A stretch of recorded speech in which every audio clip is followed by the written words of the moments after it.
আজ বুধবার সকাল থেকে দীঘা উপকূলবর্তী এলাকায় অশনির প্রভাবে আকাশ মেঘাচ্ছন্ন, আবার কখনো চলছে হালকা বৃষ্টি।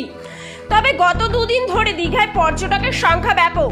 ঝড় বৃষ্টির ভয়কে উপেক্ষা করেই পর্যটকেরা ভিড় জমিয়েছেন দীঘায়।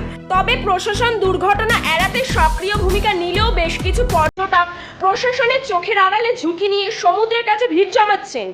যদিও দীঘা পুলিশের পক্ষ থেকে সমুদ্রের গার্ডওয়ালের সামনে দড়ি দিয়ে ঘিরে দিলেও তা উপেক্ষা করে সমুদ্রের সামনে চলে যেতে দেখা যাচ্ছে।